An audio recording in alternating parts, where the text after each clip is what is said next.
Bienvenidos al podcast Libros y Dinero.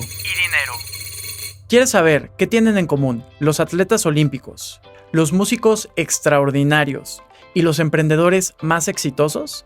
Quédate hasta el final del podcast, porque te voy a compartir los principios científicos que descubrió Angela Duckworth, psicóloga, y nos comparte en su libro Grit. Si quieres tener un 2021 súper exitoso, este podcast es para ti, porque el día de hoy vamos a hablar de Grit. Grit es el libro de Angela Duckworth, psicóloga de la Universidad de Pensilvania, que logró descubrir cuál es ese factor común que tienen todos los mega exitosos. No solamente lo descubre, sino logra medirlo, y una vez que logra medirlo, se pregunta si esto se puede desarrollar, y te da una guía clara de cómo lo puedes desarrollar en tu vida y cómo lo puedes aplicar en prácticamente cualquier cosa. Entonces, quédate, porque aquí te voy a decir esas claves.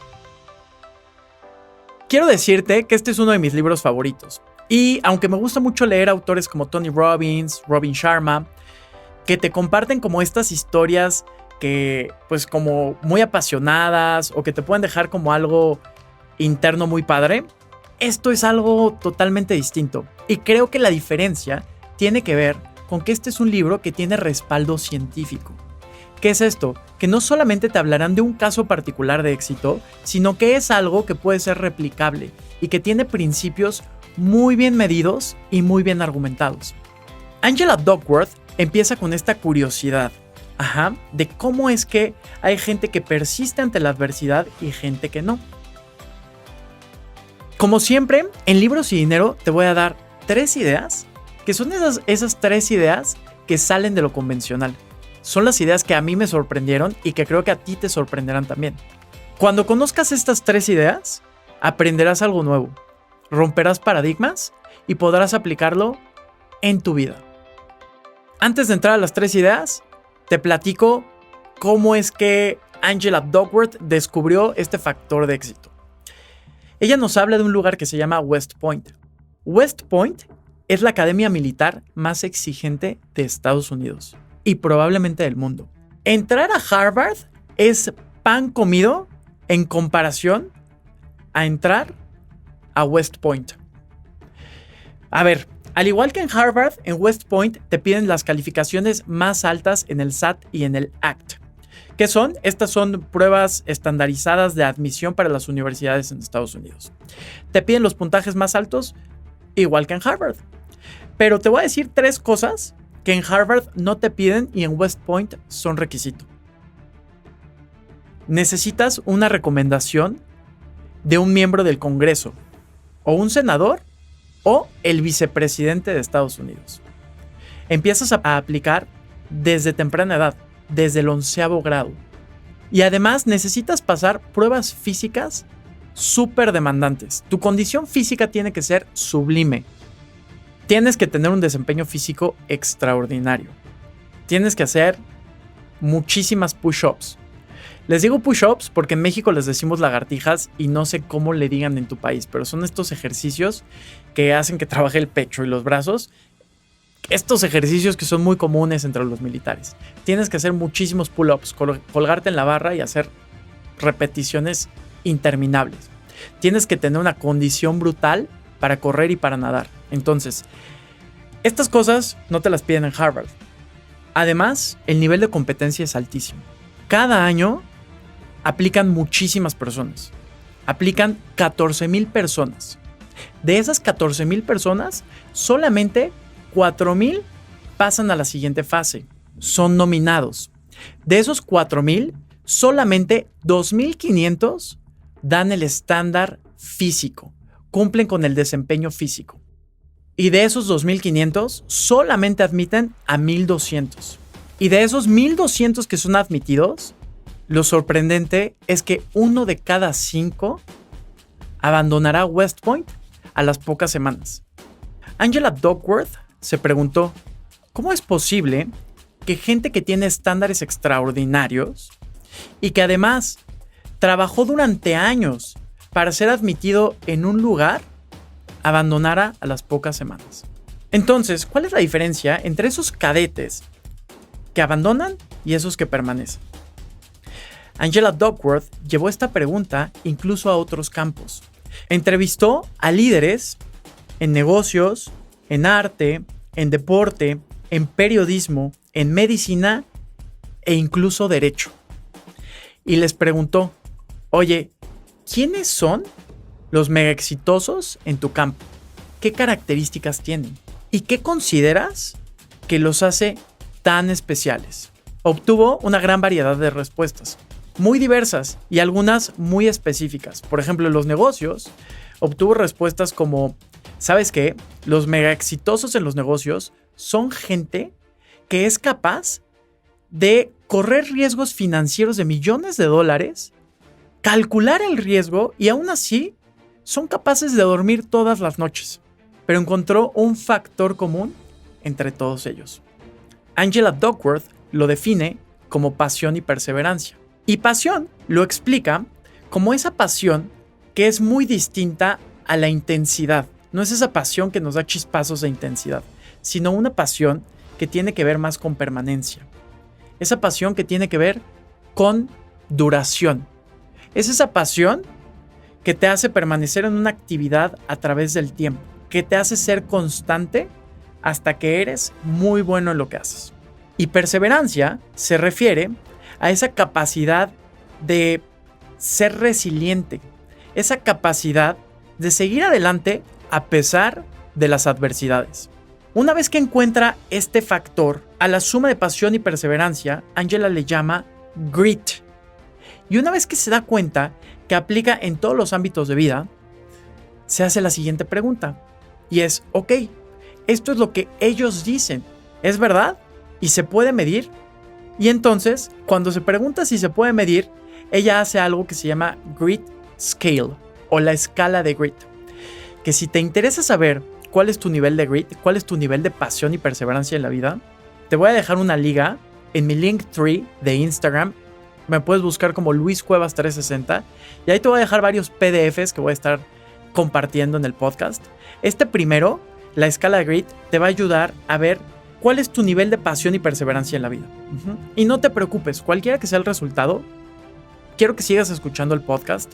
Si quieres, ahorita ponle pausa, ve, descárgalo.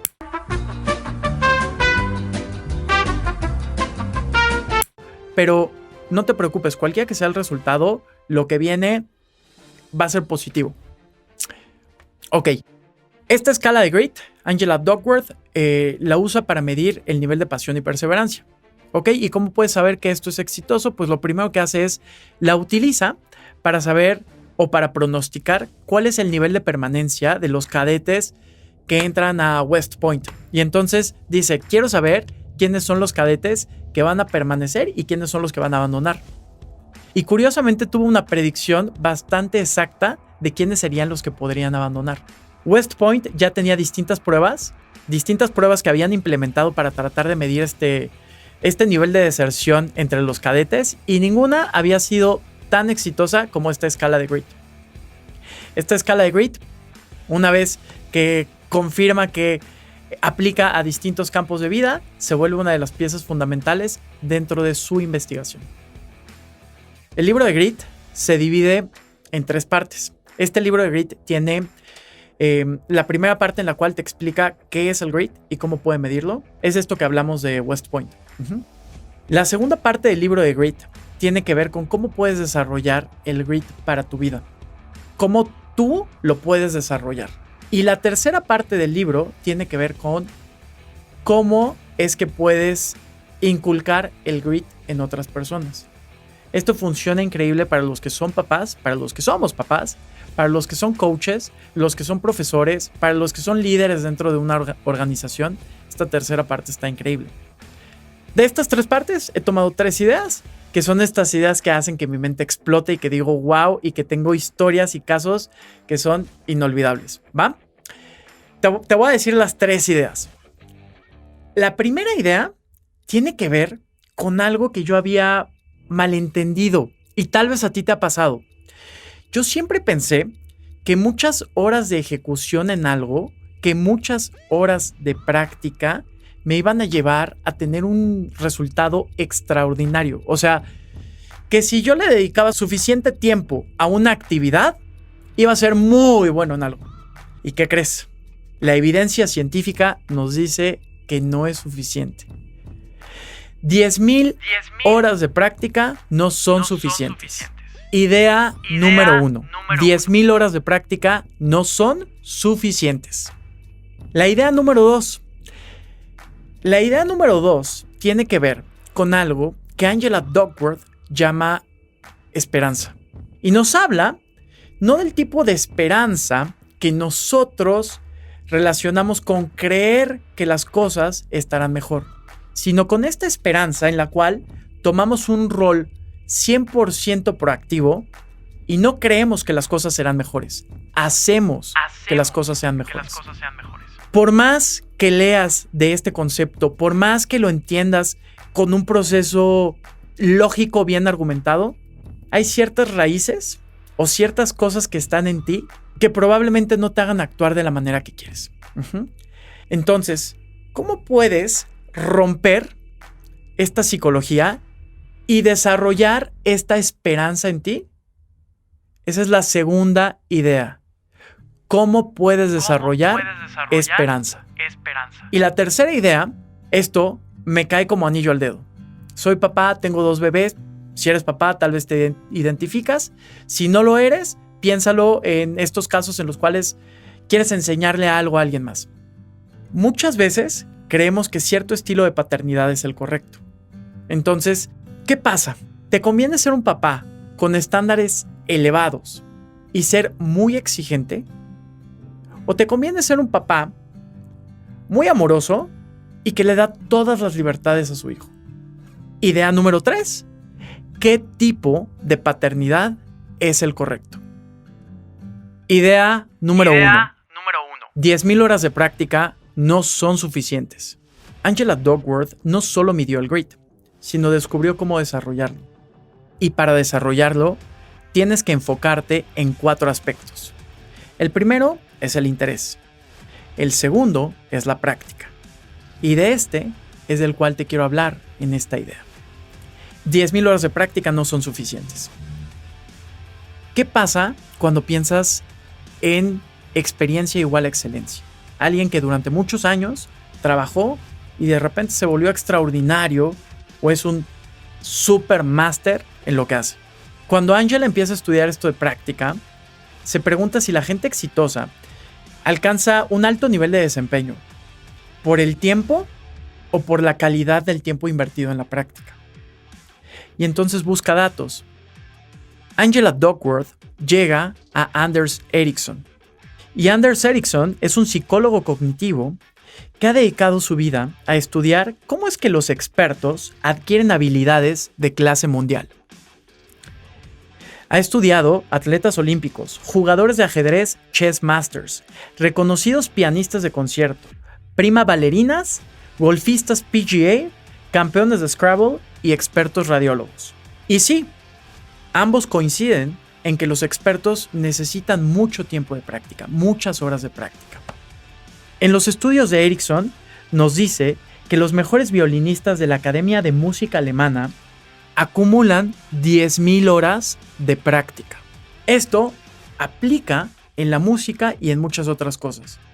Y aunque esas 10,000 horas no aplican para todos los expertos, sí podríamos decir que es un promedio estimado. ¿De qué se trata esto de las 10,000 horas? Las 10,000 horas tiene que ver con que pues no vas a llegar a ser un experto en algo practicando unas cuantas horas o unos cientos de horas o 1,000 horas. Necesitas muchos años para llegar a un nivel extraordinario. De esto se tratan las 10,000 horas. Pero lo más interesante dentro de la investigación de Ericsson no es el cuánto tiempo se invierte, sino en la calidad de ese tiempo. Él tiene algo que se llama práctica deliberada. Y entonces Angela Duckworth como que le dice, a ver, que 10,000 horas de práctica me van a llevar a tener un alto desempeño. Y le dice, sí, pero estamos hablando de práctica deliberada. Angela Duckworth le dice, oye, quiero decirte que esto de las 10,000 horas no me hace sentido. ¿Por qué? Porque yo corro desde los 18 años y lo hago todos los días. Y no estoy ni cercana a ser una atleta olímpica. Y entonces Erickson le dice, ok, ¿me permites hacerte algunas preguntas? Sí. A ver, dime algo. Cuando corres todos los días, ¿tienes alguna meta específica de algo? Angela le contesta, ¿una meta específica? ¿Cómo qué? ¿Bajar de peso? ¿Entrar en mis jeans? Erickson responde, no. ¿Alguna meta específica como distancia, tiempo, ritmo o algún aspecto específico de tu carrera que quieras mejorar? Angela le contesta, no. Erickson le dice, asumo entonces que no tienes un coach, ¿correcto? No, la verdad es que no tengo un coach. Entonces, dime algo, Angela. No tienes un aspecto específico que quieras mejorar. No tienes un coach que te dé retroalimentación efectiva. ¿Mides tu desempeño? ¿Sabes cuáles son los resultados de esas carreras matutinas? Tampoco mido mi desempeño. Ok, no tienes un coach, no tienes metas específicas, tampoco mides tu desempeño. Dime algo, ¿qué es lo que haces cuando corres todos los días?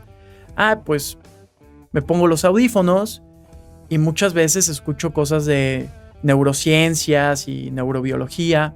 Ok, entonces tampoco estás inmersa en la actividad. No, creo que no. Angela, te voy a decir cuál es tu problema. Tu problema es que no estás ejecutando una práctica deliberada. Ok, entonces, después de leer esto, la verdad es que pensé muchas cosas que tal vez he hecho todos los días de mi vida, pero no los estoy haciendo como una práctica deliberada. Imagínate tú qué es lo que estás haciendo en tu vida, que tal vez le dedicas tiempo y esfuerzo, pero no estás ejecutándolo de una manera consciente. No estás metiendo este factor de práctica deliberada. Si haces eso, aunque lo hagas durante 10,000 horas, no vas a ser mejor. ¿Por qué? Porque experiencia no es igual a excelencia. Te voy a decir los elementos indispensables para que puedas ejecutar una práctica deliberada. Saca pluma y papel, porque estos son súper importantes. Tienes que tener una meta claramente definida. Tienes que tener total concentración y esfuerzo. Tienes que recibir una retroalimentación efectiva. Y el último punto, repetición con reflexión y refinamiento. Nuestra segunda idea tiene que ver con cómo es que puedes desarrollar esperanza en tu vida. ¿Cómo puedes hacer que mañana sea mejor? Hay una frase de Nietzsche que dice, lo que no te mata te hace más fuerte. Vamos a ver si Nietzsche tenía razón. Regresemos el reloj a 1964. Dos psicólogos llamados Marty Seligman y Steve Meyer hicieron un experimento en un laboratorio sin ventanas. Un experimento con perros. Para los que les gustan los perros, yo sé que esto no va a ser muy agradable, pero quiero que nos llevemos la conclusión de estos experimentos. Tenían 2 jaulas. En la primera jaula metían a un perro. Y este perro recibía shocks eléctricos en las patas de manera aleatoria y sin advertencia. Estos shocks duraban más o menos 5 segundos.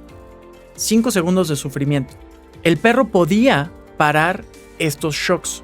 Lo único que tenía que hacer era presionar como un panel que se encontraba enfrente de él, y al presionarlo, los shocks paraban. En la segunda jaula metían a un perro, y este perro recibía los mismos shocks que el primero. Shocks eléctricos en las patas de manera aleatoria y sin advertencia previa. La diferencia es que este segundo perro no era capaz de parar los shocks. No tenía este panel. Entonces, ambos recibían los shocks. Uno podía tener acciones que lo llevarían a evitar este sufrimiento y otro no podía hacer nada. Al día siguiente, después de 64 shocks eléctricos, sacaban a los perros de las jaulas. Y así lo hicieron con varios perros. Después, tomaron a estos mismos perros y los llevaron a una jaula, bueno, no a una jaula, los llevaron a una cosa como un corral. Recibirían shocks eléctricos, pero había una diferencia. Había una baranda, una barra corta la cual sería muy fácil de saltar si los perros decidían hacerlo. Entonces, recibían shocks eléctricos y si querían evitar el shock eléctrico, solamente tendrían que saltar esta barrera que era lo suficientemente baja para ser saltada. Los perros que recibieron shocks eléctricos en la primera jaula y que fueron capaces de parar el sufrimiento tomando acción, los que tenían este panel que podían presionar y paraban los shocks eléctricos, saltaron de estas cajas rápidamente. Los perros que a pesar de sus acciones no pudieron parar el sufrimiento, los que estuvieron en la segunda jaula, permanecieron estáticos durante todos los shocks eléctricos. ¿Qué es lo que se aprendió de este experimento? Que no es el sufrimiento el que te lleva a la desesperanza. Es el sufrimiento que crees que no puedes controlar el que te lleva a la desesperanza. En otras palabras, lo que no mató a los perros, pero que por sus esfuerzos pudieron controlar lo que estaba pasando, los hizo más fuertes. ¿Saben qué? Podría perderme en este capítulo porque tiene muchas historias y muchas cosas, pero se los voy a resumir, o digamos que vamos a darle fast forward. Si quieren saber más, ya saben, les recomiendo el libro. Estos primeros experimentos llevaron a ciertas conclusiones acerca del optimismo. Por ejemplo, hay estudios de MetLife que utilizando esta parte de optimismo se dieron cuenta que los vendedores o los agentes más exitosos, los que tienen los mejores números, son estos que son optimistas. Esto del optimismo, Carol Dweck lo lleva al siguiente nivel. Carol Dweck es psicóloga. De hecho, en el podcast ya compartimos su libro Mindset. Lo compartimos el año pasado. Fue el primer libro del podcast. Búscalo si te interesa saber un poquito más de ella. Pero entonces ella no solamente se cuestiona cómo es que la gente reacciona ante la adversidad, sino también se cuestiona por qué reaccionan de maneras tan distintas. Y ella se da cuenta que el factor determinante es algo que ella llama mentalidad de crecimiento. Growth Mindset. Hacen trabajos en conjunto, ella y Angela Duckworth, y llegan a la conclusión de que Growth Mindset tiene un factor de correlación con grit. Si tú tienes mentalidad de crecimiento, eres una persona que tiene grit. Interesante. Si quieres saber en qué punto o cómo te encuentras en este tipo de mentalidad, si eres mentalidad de crecimiento o mentalidad fija, también en mi Instagram, en LuisCuevas360, puedes buscar la liga donde te voy a dejar el cuestionario de mentalidad de crecimiento. ¿Va? Ya tienes ahí algo más. Entonces ella nos aconseja terapia. Y ojo, esto está muy bueno porque durante mucho tiempo yo quise ir a terapia, pero no sabía qué tipo de terapia me convenía. Y cuando escuchaba las ideas freudianas, como que no me hacía mucho sentido. En este libro de Grit logré entender un poquito el tema, porque nos dice que el psicoanálisis, esta corriente freudiana, nos dice que todas las enfermedades mentales tienen sus raíces en conflictos de la infancia inconscientes, o sea, cosas que te pasaron de niño y que ni siquiera supiste que te pasaron. Como que atribuirle los problemas a eso a mí, sin saber mucho del tema, se me hace raro.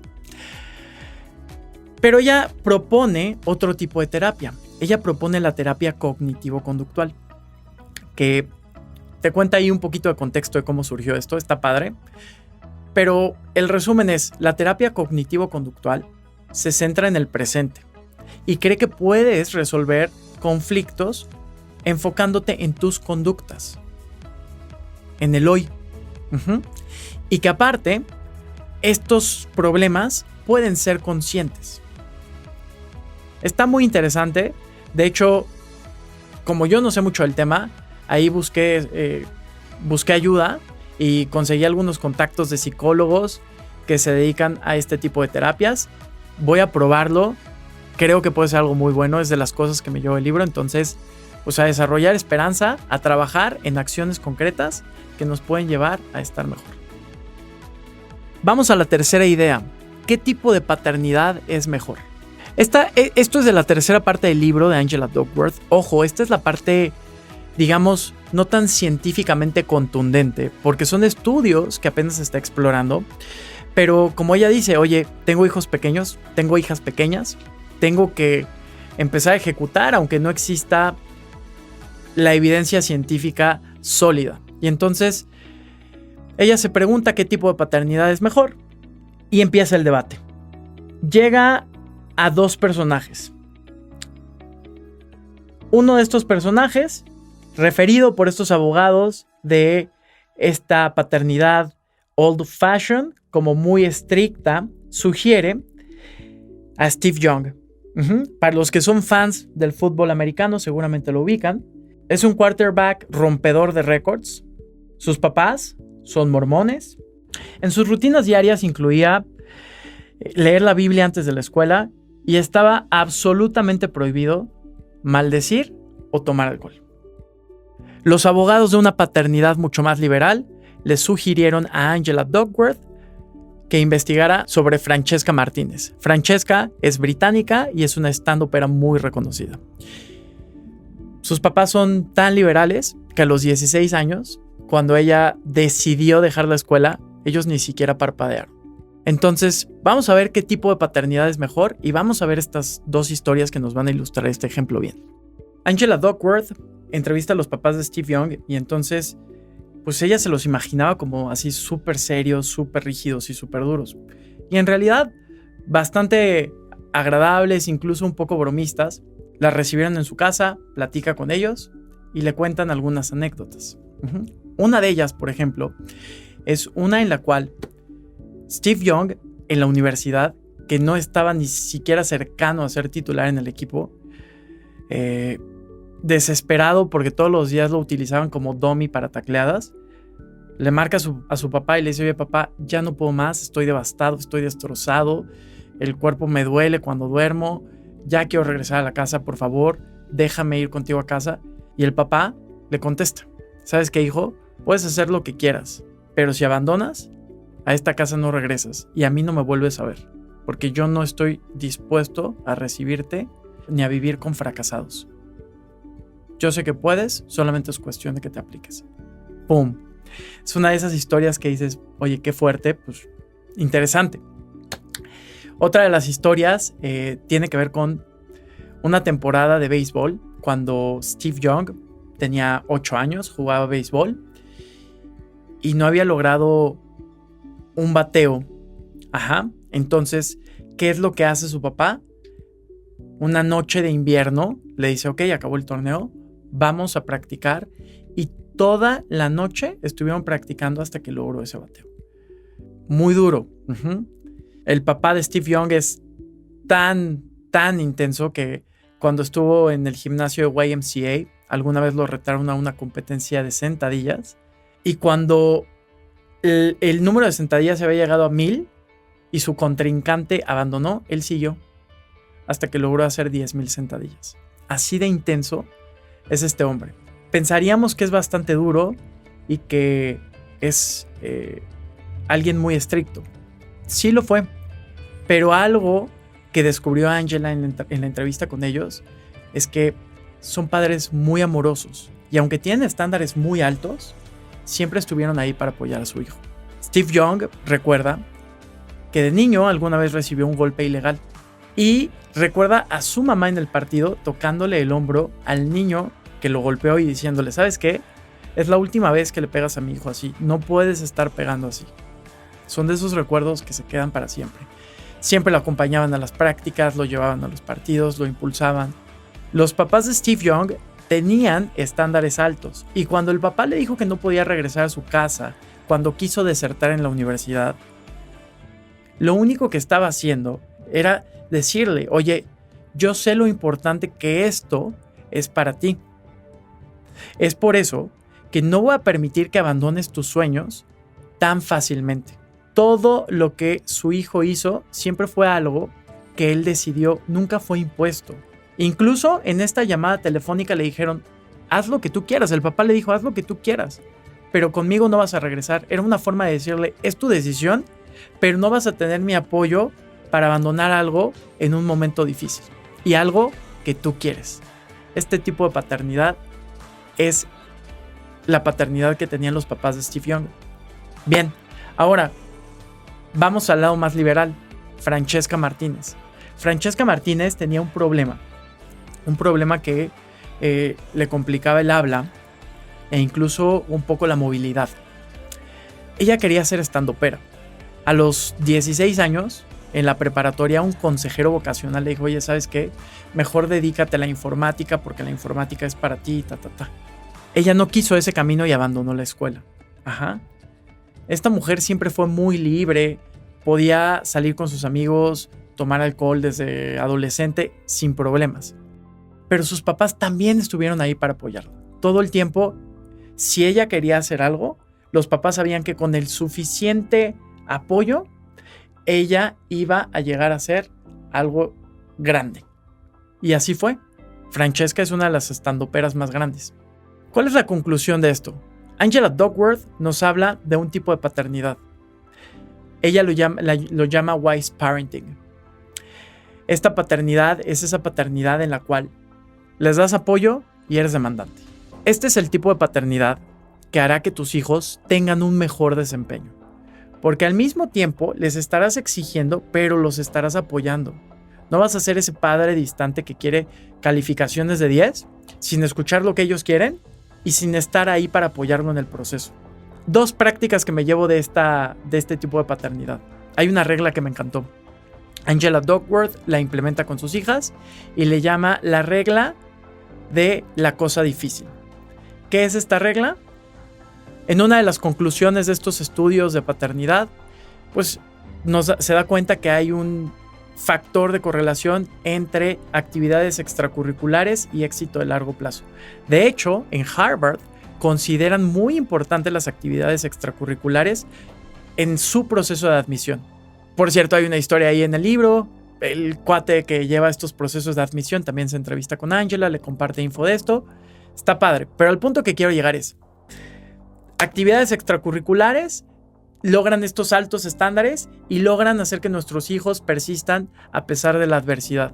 Muchas cosas que tal vez en la casa no se pueden emular o no se pueden hacer de una manera tan constante y tan dirigida. Entonces, recomendación 1, actividades extracurriculares. ¿Qué es esta regla? Regreso al punto. ¿Qué es esta regla de la cosa difícil? Esta regla es: los hijos, más que aprender con palabras, aprenden con el ejemplo. Si tú juegas de cierta manera, tus hijos van a jugar de cierta manera. ¿Qué opción tenemos cuando somos pequeños si no es aprender a hablar el idioma que hablan nuestros papás, expresarnos como ellos expresan? Entonces, tenemos que guiar con el ejemplo. Tomar una cosa difícil. Angela se compromete a hacer una cosa difícil todos los días. Por ejemplo, a ella le cuesta trabajo el yoga, esa es su cosa difícil. Al esposo de Angela le cuesta trabajo correr, esa es la cosa difícil que decide hacer. Y sus hijas hacen cosas difíciles todos los días. Por ejemplo, ir al ballet, tocar el piano. Siempre relacionado con actividades extracurriculares. ¿Qué es lo que puedes hacer? Tú le puedes decir a tus hijos: oye, ¿sabes qué? Escoge una actividad que te interese. Ojo, la tienen que escoger ellos. Pero hay reglas para esta cosa difícil. Una vez que se comprometen, no pueden salir del compromiso fácilmente. ¿Por qué? No puedes renunciar en un día en el cual el coach te gritó. O no puedes renunciar un día en el que estás cansado y no quieres ir a clase. O no puedes renunciar cuando te fue mal en un torneo. Tienes que renunciar terminando un periodo. Ok, se pagó un año de ballet, terminando el año de ballet, ya acabó. ¿Te gustó o no te gustó? Ok, perseveraste, bien. Vamos a otra actividad. De estas conclusiones de las actividades extracurriculares y esta paternidad que llama wise parenting y todo eso, hay una escala, bueno, no es escala, perdón, hay una parrilla de grit. Es otro de estos cuestionarios que te ayuda a saber cuál es tu nivel de grit, pero basado en tus actividades extracurriculares. Te pregunta cuántos años permaneciste en una actividad en la preparatoria o en la infancia. La voy a dejar también en el Instagram, Luis Cuevas 360, ahí va a estar el PDF. Está bueno. Les recomiendo que bajen los 3 cuestionarios que les voy a dejar. Les voy a dejar el de Grit Scale, la escala de Grit. Les voy a dejar la de mentalidad de crecimiento y también les voy a dejar este último que tiene que ver con actividades extracurriculares relacionadas de manera directa con pasión y perseverancia, los 2 elementos básicos del Grit. Creo que ahora sí me extendí un poquito con las historias del libro. Espero haber sido lo suficientemente claro. Regreso a la recomendación. Si quieres arrancar el año con todo, te recomiendo Grit de Angela Duckworth. Ciencia, un mapa de cómo puedes tener mejores resultados, cómo puedes desarrollar Grit para ti y para los que amas. Esta es la recomendación de Libros y Dinero. Agradezco mucho una vez más que me hayas escuchado. Ya sabes, si te gustó, compártelo. Lo puedes compartir en una historia en Instagram. Compártelo con tus amigos. Escúchalo cuantas veces quieras. Agradezco mucho y nos vemos el próximo mes.